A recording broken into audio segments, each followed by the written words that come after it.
vamos a platicar sobre su nuevo documental. Marta Anaya, la entrevista. ¿Qué tal?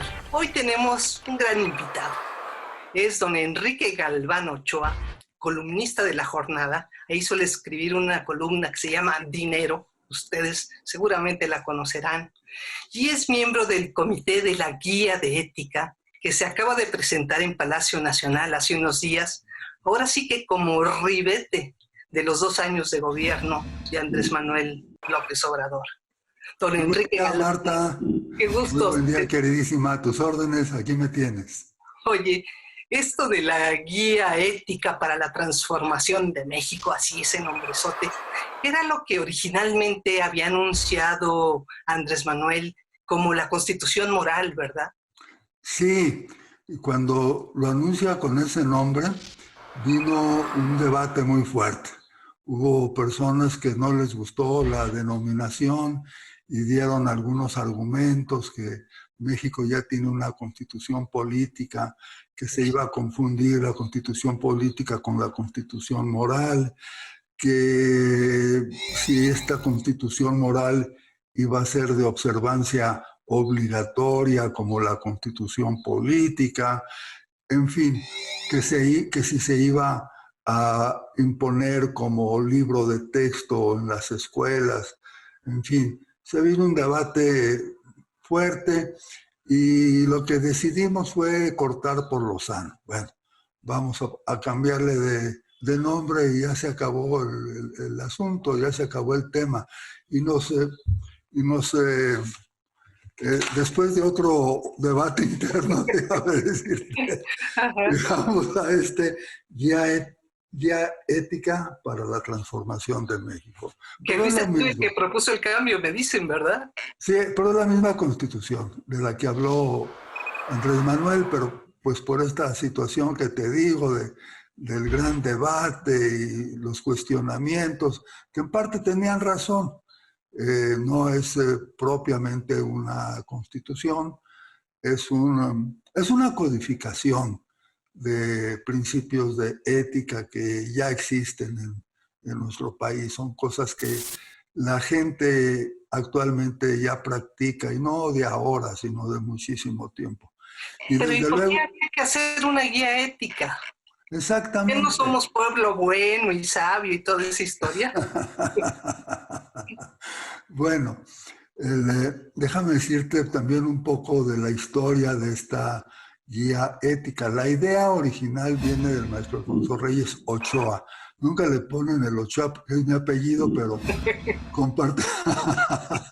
compartimos el apellido y también ser norteños, pero no somos norteños del mismo estado, porque él es de Nuevo León y yo soy de Baja California, y no somos de los mismos Ochoa. Bueno, esa precisión. Esa es su cartilla moral, ¿no? Exactamente. El maestro ya, siendo secretario de Educación Pública, Jaime Torres Bodet, le encargó a varias personas la elaboración de esta cartilla moral y anduvo por allí en varias manos hasta que finalmente cayó en manos del maestro Reyes. Y él fue quien le dio el toque final. Y es un texto muy bonito. La gente lo debería leer porque fíjate que es un tratado sobre el respeto. Lo sé, pero tiene un lenguaje como muy antiguo. Sí. Cartalina. Sí. Bueno, lo escribió pues en aquella época. Pero aun cuando tiene este lenguaje que suena antiguo, pues los principios son muy bonitos. Habla del respeto a uno mismo, el respeto a la familia, el respeto a la sociedad, inclusive el respeto a la ecología. En ese tema el maestro Reyes se adelantó mucho a su época porque en aquellos días no existían los movimientos ecologistas que hay ahora. Y luego Andrés Manuel toma esta guía, esta cartilla moral del maestro Alfonso Reyes y la encuentra que hay allí elementos para confrontarlos con una serie de divisas que se han venido imponiendo en la sociedad mexicana y en los negocios. El que no tranza no avanza, la moral es un árbol que da moras, sin obras no hay sobras. Sí. Toda esa parafernalia de la corrupción, ¿verdad? Y entonces él dice, bueno, pues vamos a enfrentar estos usos y costumbres que ya se están arraigando mucho en la sociedad mexicana y sobre todo en el terreno de los negocios. Vamos a confrontarlas con este tratado del respeto que hizo el maestro Reyes Heroles. Entonces, se le ocurrió invitar a varias personas, entre ellas a mí, y sin ninguna indicación, ni consigna, ni nada. ¿Qué tal si hacen ustedes esto? Pues lo aceptamos. Déjame decirte que no es un trabajo pagado de ninguna manera. Pusimos de nuestro tiempo y para realizar el trabajo.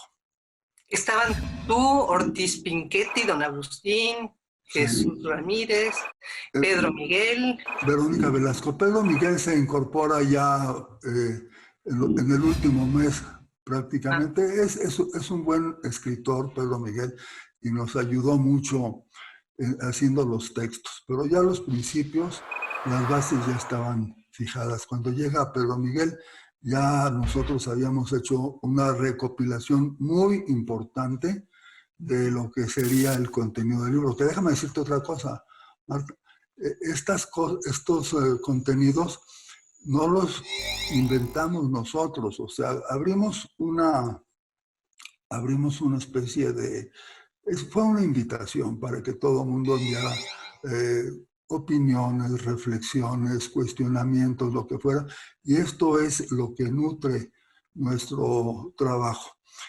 Ahora, íbamos muy bien encarrerados, pero que se atraviesa la cosa de la pandemia y tuvimos que detenernos. Y fíjate que quedó pendiente una etapa muy importante, porque cuando presenta esto Andrés Manuel anunció que iba a haber varios foros en varias ciudades de la República, las muy importantes.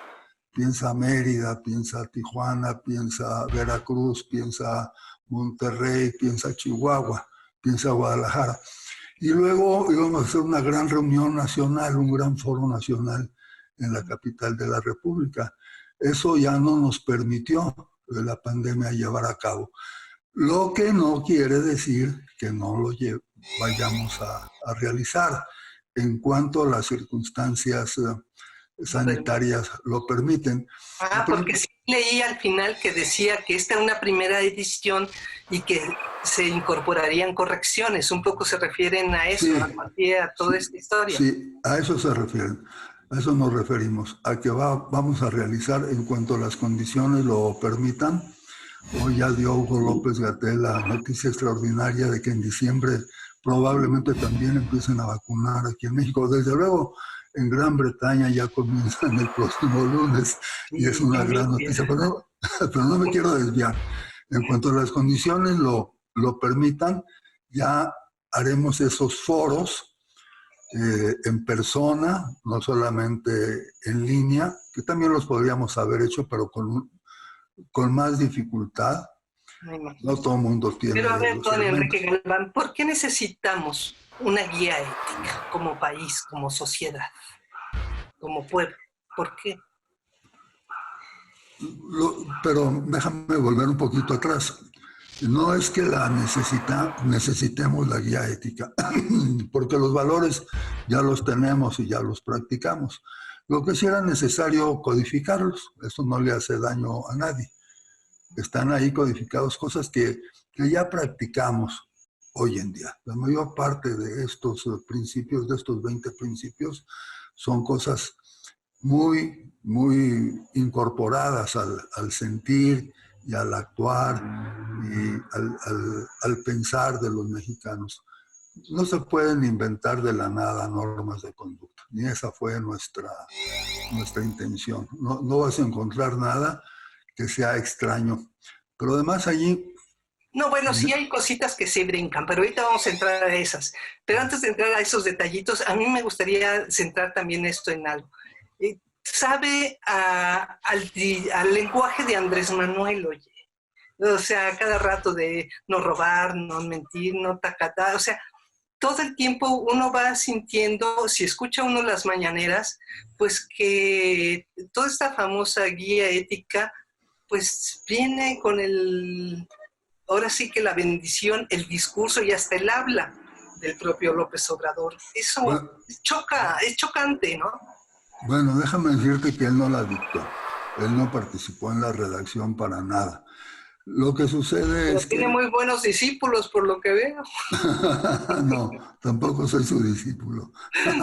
No, perdón. Lo que sucede es que, como te digo, en esa confrontación de estas prácticas viciosas de del que tranza no avanza, etcétera, etcétera, pues son válidas algunos cuestionamientos, son válidos algunos cuestionamientos y algunos preceptos que él ha mencionado, eh, como este de no robar, no No mentir, mentir. no engañar. ¿Él los inventó? No, no los inventó, Marta. Desde Ya los estaban con mandamientos y desde nosotros. antes. Él los ha incorporado a su discurso, pero pues eso ya está, eso ya no lo enseñaban en nuestra familia. Esas cosas me las decía mi abuelita, yo me acuerdo, no seas mentiroso. Vaya, Pero bueno, él incorporó todos esos conceptos y no teníamos por qué desecharlos si son buenos. Desde luego, sí admito que hay una influencia de la terminología que usa Andrés Manuel en sus discursos de ahora y de antes de la campaña. a ver, déjame preguntarte, ¿tú cómo ves a Andrés Manuel? ¿Lo ves como un evangélico, un pastor? ¿Tú qué imagen tienes de él? Lo veo como un político, sobre todo. Es un hombre que hace política desde las 5 de la mañana que se levanta hasta las 11 de la noche que se acuesta. No deja de hacer política. Se levantará a las 5, a las 6 de la mañana ya está en la reunión del gabinete de seguridad, ya está recibiendo informes, ya está comentando informes, ya está dando instrucciones a sus colaboradores. Y eso es hacer política. Y ahí mismo les receta continuamente los temas de que no deben ser corruptos. Lo digo por lo que me dices que si lo veo como un pastor. Alguna vez estuve en una de estas reuniones del Gabinete de Seguridad. Todos los días les receta a sus colaboradores, les recuerda su código ético, que no hay que robar, que no hay que mentir, etcétera. Y ya de ahí, y sigue haciendo política, pues se va a lo de la mañanera. Sí. Pues es un ejercicio de política ahí, desde que comienza a hablar hasta que termina, y luego pues ahí se sigue. Yo digo que sobre todo es un político. Pastor no, desde luego que no. Ya. Y en ese sentido, ¿esta guía ética es una forma de hacer política del propio Andrés Manuel? Pues todo está conectado con la política. Creo que él ha encontrado en esta guía ética un apoyo a los principios que ha venido pregonando. En ningún momento ha dicho que no le gusta o que la desconoce o que hicimos algo que va en contra de lo que, de lo que son los valores espirituales del pueblo mexicano. Son perfectamente compatibles. Pero no me lo imagino con la guía en un meeting político diciendo tienen que leer esto y creerlo y si no los vamos a multar. No, no tiene nada que ver con eso. Oye, ¿y la van a repartir los evangélicos como era originalmente la idea? No, bueno, entre católicos, evangélicos, protestantes, tibetanos, todo lo que haya dentro de 8 millones de adultos mayores, sin hacer excepción, porque eso fue lo que nos dijo. En la última reunión que tuvimos, Marta, eso nos dijo que iba a mandar imprimir 8 millones de ejemplares a su lista de adultos mayores a los que les llegan las ayudas cada mes. Pero bueno, yo creo que allí caben todas las religiones, ¿no? Hasta los agnósticos, todo el mundo, sin, sin hacer excepciones. Oye, a mí hubo algo que me brincó mucho. Hay un momento en que dicen que los corruptos y los criminales se pueden redimir en algún momento dado gracias a la terapia. Y no sé por qué, haz de cuenta, pensé en Orwell en 1984. Y dije, pues, ¿cómo, no? Te van a hacer tu lavado de coco, tal y cual, para que tú entiendas al Estado y que piensa bien en ti. No está detrás de esta historia, de esta guía, ese sentido de un Estado que quiere hacer que nos comportemos de cierta manera. Bueno, no se van a redimir ni rehabilitar los presos en las cárceles mexicanas. ¿Estás de acuerdo? ¿Estás de acuerdo con eso, no? Ahí no van a encontrar ni su redención ni su rehabilitación. No creo que el Estado mexicano quisiera que la gente que va a dar a la cárcel saliera convertida en otra persona. Yo creo que ese es el sentido, ¿no? Y es todo un programa, además está escrito, es una ley. Pero tampoco toca ese terreno el código, no se mete. Mira, toda la esencia del código de estos 20 principios está en unas cuantas líneas del primer punto. No sé si me permites que lo lea brevísimo. Adelante, sí, adelante. Mira, te voy a decir qué dice. Dice lo siguiente: cada estado, cada municipio y cada barrio tienen una identidad propia. No todas las personas son como tú, no todas piensan como tú piensas ni hablan como tú hablas. No todas actúan en la forma en que tú actúas. Respeta la forma de ser de los otros y no pretendas imponerles tus conductas, gustos, opiniones o preferencias. Digo, a partir de ahí no hay la menor intención de imponerle nada a nadie. Es decir, si yo no estuviera en este tema de haber ayudado poquito en la elaboración de este libretito, yo lo vería como un espejo. Está muy bien escrito, me gustaría, y si lo fuera leyendo, lo vería como un espejo para ver lo poco que practico y lo mucho que me falta por practicar. ¿Eres un pecador?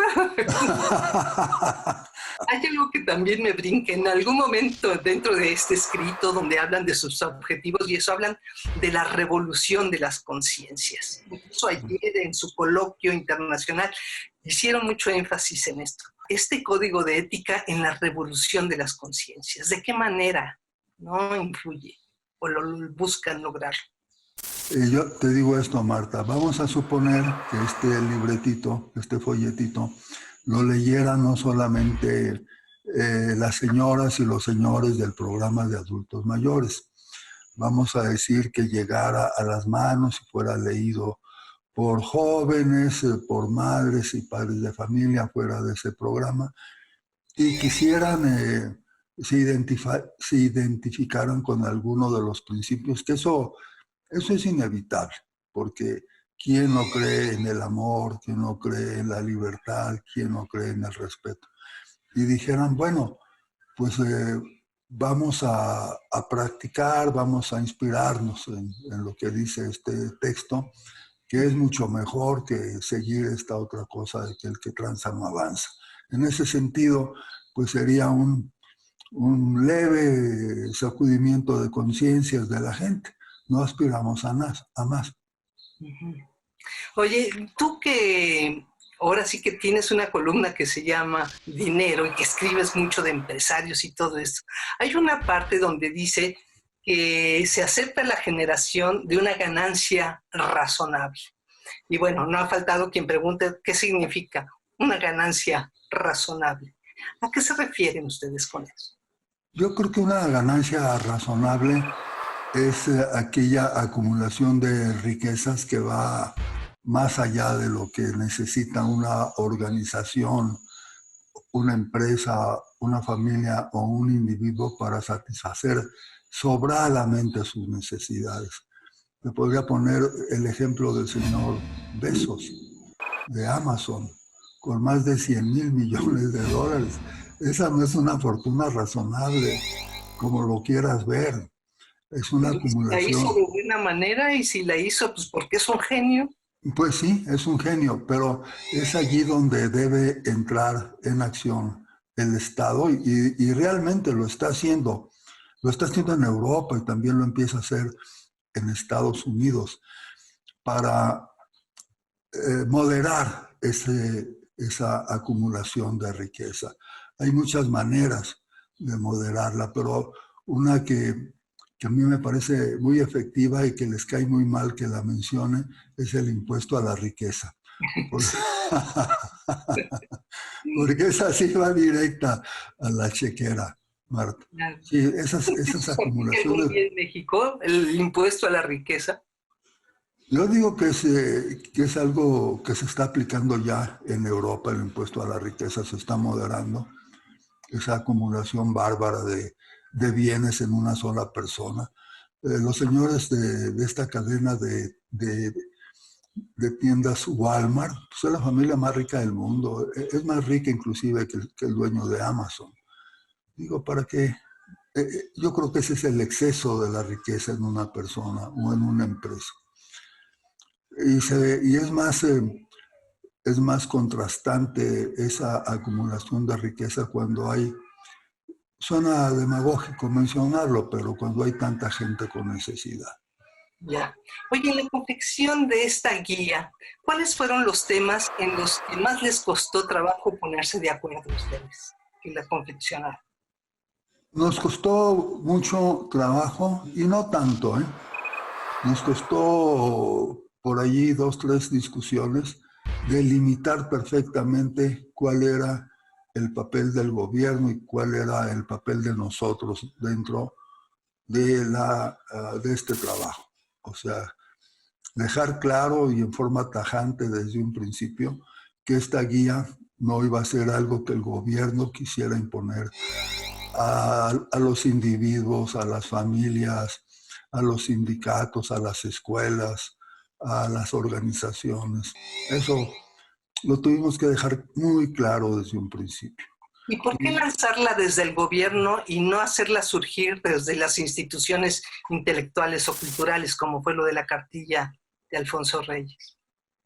Bueno, la cartilla de Alfonso Reyes también la promovió la Secretaría de Hacienda. Perdón, la Secretaría de Hacienda y la Secretaría de De Educación en su educación. tiempo. Pero aquí es la propia presidencia de la República y eso como que le da otro tono, ¿no te parece? Sí, hay personas que no les ha gustado que salga de la presidencia de la República este documento, pero como te digo, eh, todas las ocasiones en que tenemos la oportunidad de tocar el tema en público, insistimos en que no es un documento gubernamental ni de observancia obligatoria y que lo tomamos de los sentires y el pensamiento de las gentes, lo cual vamos a poder comprobar ahora que hagamos los foros en cuanto termine la pandemia. Y un poco para ir cerrando, ¿por qué repartirlo vía los adultos mayores? ¿Cuál es la idea? Yo creo que es una cuestión práctica, porque tienen ahí a ver, ¿era eso o usar la guía telefónica? El gobierno no tiene, el gobierno no tiene acceso a la guía telefónica, Marta. Entonces, a lo que sí tiene acceso es a las personas que están suscritas en este programa. Es una manera relativamente sencilla para el gobierno hacer este reparto. ¿Pero que la sociedad no habría que cambiarla desde abajo, desde los jóvenes y no desde los adultos mayores? Pues eso sería nuestro ideal, ese es nuestro ideal, que también llegue al nivel del público joven, porque si no, no va a haber ningún cambio en la conciencia, ninguna revolución de las conciencias. ¿Y cómo la van a hacer llegar a ellos entonces? ¿Por qué no desde las escuelas, las secundarias o qué sé yo, la repartición? A ver, si repartimos X número de ejemplares en una escuela, van a decir que estamos culturizando a las personas de la escuela. Aleccionando. Que estamos adoctrinando. Nos movemos con márgenes muy estrechos, Ya. Marta. O sea, Todavía la gente no leía el contenido, ya nos estaban atacando furiosamente el día de la presentación. Ya estaban en Twitter y todos lados atacando. No es posible que la hayan leído porque no ha circulado. Ahora ya, pero bueno, eso es lo importante de este artículo primero, Marta, el respeto a las diferencias. La gente que la ataca, la gente que no está de acuerdo, bueno, está ejercitando su derecho a ser diferente, a tener otra opinión. Y ya para cerrar, en unas cuantas líneas, ¿qué te dejó a ti al final la redacción de esta guía ética? Me dejó una experiencia interesante en el sentido de que aprendí mucho, de que no estaba yo tan claro del tema de los principios, porque se repite constantemente que el pueblo mexicano no tiene valores. A cada rato se dice, con cualquier motivo, no es que el pueblo mexicano no hay valores. Bueno, pero sí encontré, y además encontré un ejemplo bien interesante. Este año, Marta, los paisanos van a enviar 40,000 millones de dólares a sus familias en México, familias pobres. Si eso no es valor, si eso no demuestra valores de abnegación, de raigambre a su patria, de amor, de eso, ¿qué otra cosa puede ser? Ese es un ejemplo clarísimo y lo mides en dólares. Pues don Enrique Galván, qué gusto escucharte y creo que esto da para muchas conversaciones que espero sigamos teniendo. Muchas gracias, Marta. Cuídate mucho. Tú también. Hasta pronto. Hasta pronto. Vamos a platicar sobre su nuevo documental. Marta Anaya, la entrevista.